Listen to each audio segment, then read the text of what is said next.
अस्सलाम वालेकुम viewers, rich Pakistan के नए एपिसोड में आपका होस्ट अब्दुल रहमान खुशामदीद कहता है। आज डिस्कस करेंगे पाकिस्तानी आमों को जिन्होंने चाइना में भी धूम मचा दी है। चाइना में होने वाली China Eurasia commodity and trade expo में पाकिस्तानी आम हाथों हाथ बिके हैं। जितना आम पाकिस्तान एक साल के अंदर पूरे चाइना में बेचता था, उतना आम तो सिर्फ इस एक हफ्ते के एक्सपो में पाकिस्तान ने बेच दिया है। 12 कंपनियां पाकिस्तान से गई हुई थी और उन्हें 30 टन आम यहां पर बेचा है। वैसे पाकिस्तान औसतन 25 से 30 टन आम ही इंपोर्ट कर पाता था। चाइना को हमारी बदकिस्मती है, हमारा ब्रदर मुल्क है, हमारा हमसाया है। एक अच्छी खबर यह है कि अब पाकिस्तान से जमीनी रास्ते के जरिए भी चाइना को आमों की एक्सपोर्ट का आगाज हुआ है। पाकिस्तान दुनिया में आम पैदा करने वाला 5वां बड़ा मुल्क है और आम के एक्सपोर्ट में भी हम चौथे 5वें नंबर पे आते हैं। हमारी टोटल सालाना प्रोडक्शन 18 लाख टन औसतन होती है और हम उसमें से 1.5 लाख टन ही एक्सपोर्ट कर पाते हैं। तकरीबन 8% टोटल प्रोड्यूस का हम लोग एक्सपोर्ट कर पाते हैं और उससे हमें $100 मिलियन के इर्द गिर्द रकम आती है।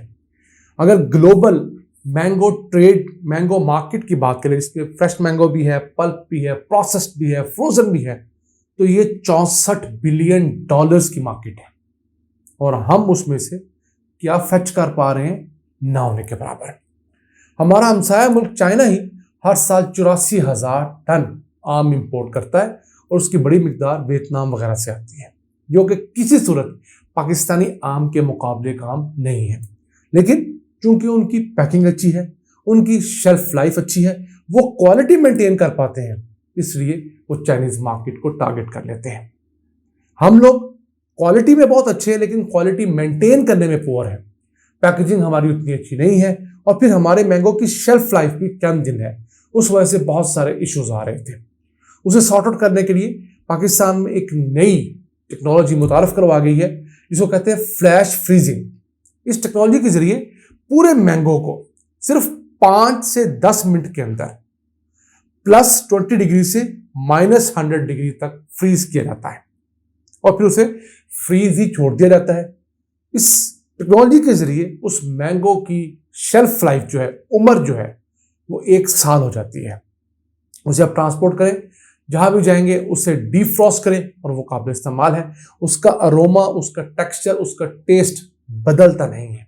असल बात यह है, हमारे घरों में जो फ्रीजर्स हैं, इनके अंदर जब आम को अगर आप जमाएंगे तो उसके अंदर आइस क्रिस्टल जब बनेंगे तो उसकी क्वालिटी खराब कर देते हैं। लेकिन ये नए जो फ्लैश फ्रीजर्स हैं, इसके जरिए वो क्वालिटी खराब नहीं होती। पाकिस्तान की 2 कंपनीज ने ये टेक्नोलॉजी हमारे यहाँ शुरू कर दी है। उम्मीद है बाकी कंपनियां भी आहिस्ता आहिस्ता इस फील्ड में आएंगी और पाकिस्तान से मैंगो की एक्सपोर्ट बढ़ेगी। हमें एक तरफ तो मैंगो के फ्रूट की एक्सपोर्ट बढ़ानी है और दूसरी तरफ हमें उसकी वैल्यू एडिशन में भी जाना है। अब पाकिस्तानी मैंगो वैसे तो साल के 5 महीने अवेलेबल होता है, मई से लेकर सितंबर तक। लेकिन अगर उसमें भी हम बात करें, जो अच्छा खाने वाला मैंगो है वो शायद 3 वैरायटीज का है। एक सिंधरी है, एक अनमरटोल है और एक चौंसा है। बाकी 2 सारी ये छोटी वैरायटीज है, बड़ी कमर्शियल वैरायटीज नहीं है। वैसे पाकिस्तान में 250 से ज्यादा वैरायटीज का मैंगो काश्त किया जाता है। उसमें से 10-15 ऐसी हैं जो कमर्शियल होती हैं, जो कि बेचने के पर्पज से लगाई जाती हैं, उनकी ट्रेड होती है, और उनमें से भी चंद ऐसी हैं जो खाने वाली। कुछ फिर आ जाती हैं, जैसे मैं कहता होता हूँ, सिंदरी का मेजर पोर्शन मिल्क शेक के लिए इस्तेमाल होता है, खाने के लिए इतना टेस्टफुल नहीं होता।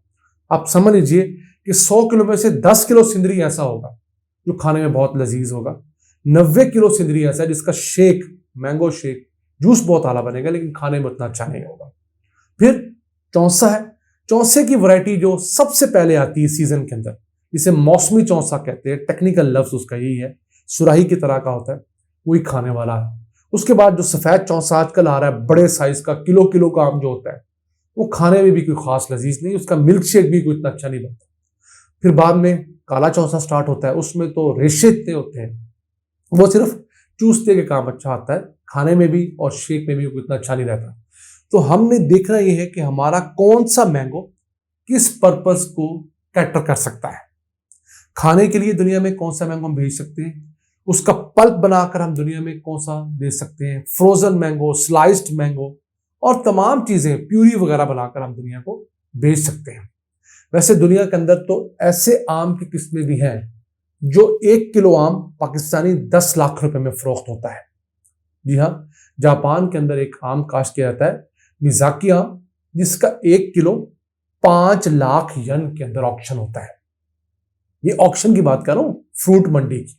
आगे जाके उसको कहां पर फरोख्त करना है, किसने फरोख्त करना है, अपना प्रॉफिट मार्जिन क्या रखना है, वो एक लंबी डिबेट है। और जापान में वैसे फ्रूट्स बहुत महंगे बिकते हैं। उसकी वजह है कि जापान में फ्रूट्स को गिफ्ट करने का कल्चर बहुत ज्यादा है, एक दूसरे को तोहफा और महंगा फ्रूट तोहफा देना वहां पर कल्चर का हिस्सा है। अब यही मैंगो किस्म वेस्ट बंगाल ने भी काश्त करना शुरू की है। इसकी केयर बहुत है, इसके एक एक आम को अलहदा से दरख्त के ऊपर आपको पकने के लिए उसको पैक करना पड़ता है, उसकी केयर करनी पड़ती है। तो पाकिस्तान में भी इस तरह की अगर मेहनत शुरू हो जाए और 10-10 लाख रुपए किलो अगर आम बिके तो सोचिए हमारा किसान कहां तक जाएगा। यहां पर एक डिबेट होती है कि पाकिस्तान से फ्रूट्स की, मैंगोज की एक्सपोर्ट नहीं होनी चाहिए। तो जनाब, हमारे किसानों की एक तादाद ऐसी भी है जो इसी फ्रूट्स और मैंगोज वगैरह की एक्सपोर्ट से ही अपनी आमदन कमाती है। अगर हम लोकल सारिफिन को खुश करने के लिए यहां से एक्सपोर्ट बंद कर देंगे तो सबसे बड़ा नुकसान तो मुल्क का होगा कि मुल्क के अंदर डॉलर्स नहीं आएंगे, और दूसरा नुकसान हमारे उन काश्तकारों का होगा जिनको एक्सपोर्ट की वजह से अच्छी प्राइस मिल जाती है। तो हमारे सारिफिन अपना मफाद तो पहले रख लेते हैं, अपना फायदा सोचते हैं, ये नहीं सोचते कि जिस प्रोडक्ट को हम लेने जा रहे हैं उससे कितने लोगों का रोजगार मुंसलिक है।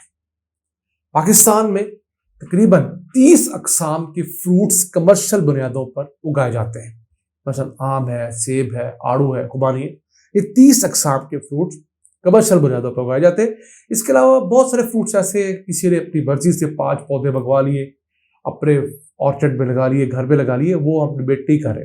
अब पाकिस्तान में सालाना 30 से 40% फ्रूट जो है वो ज़ाया हो जाता है, या दरख्त पे ज़ाया हो जाएगा, या कटने के बाद पैकेजिंग के मरहले में मंडी तक आते हुए ज़ाया हो जाएगा, या घर ले जाके ज़ाया हो जाएगा। तो इस 30-40% ज़ाया होने वाले फ्रूट की कॉस्ट बिलियंस ऑफ रुपीस में है। अगर हम इस फ्रूट को पहले मरहले में ज़ाया होने से बचा लें, यानी कि बाग के अंदर ही उसको सेव कर लें, फिर पैकेजिंग बेहतर करें, वहां पर हम सेव करें, और उसके बाद भी अगर हम देखें कि इस फ्रूट को जो कि मंडी में नहीं पहुंच सकता, हम लोकली बेचकर उसको वैल्यू ऐड कर दें, उससे पेस्ट बना लें, प्यूरी बना लें, उसको स्लाइस कर लें, फ्रोजन कर लें, तो इस वैल्यू चेन के जरिए पाकिस्तान अपने किसानों की जेब में अरबों रुपया इजाफी भेज सकता है। उसके अलावा ये चीजें जब एक्सपोर्ट होंगी तो आप billions of dollars extra earn कर सकते हैं। आपके पास 30 फ्रूट हैं दुनिया को कमर्शियली बेचने के लिए, और अल्हम्दुलिल्लाह हमारा कोई फ्रूट भी ऐसा नहीं है जो कि दुनिया में कमजोर फ्रूट हो, टेस्ट वाइज, अरोमा वाइज। कमी कोताही सिर्फ हमारे अंदर है कि हम लोग टेक्नोलॉजी पे शिफ्ट नहीं हुए, हम लोगों ने खुद को मॉडर्न टेक्निक से इक्विप नहीं किया, पैकेजिंग में अच्छे नहीं हुए, हम लोग वैल्यू एडिशन में कमजोर रहे, प्रेजेंटेशन हमारी कमजोर है। इन तमाम वजूहात की वजह से हम इस वक्त भी माशी मसाइल के शिकार हैं। जब तक पाकिस्तान हर मैदान में टेक्नोलॉजी को लेकर नहीं आएगा, आप यकीन कीजिए, ना हमारी गंदम बढ़ सकती है, ना हमारी चीनी की प्रोडक्शन बढ़ सकती है, ना हमारी ज़राअत के साथ साथ सर्विस इंडस्ट्री, रोजगार और बाकी चीज़ें बेहतर हो सकती है। आज के लिए इतना ही। अपने मेज़बान अब्दुर्रहमान को इजाज़त दीजिए। अल्लाह ने के बाद।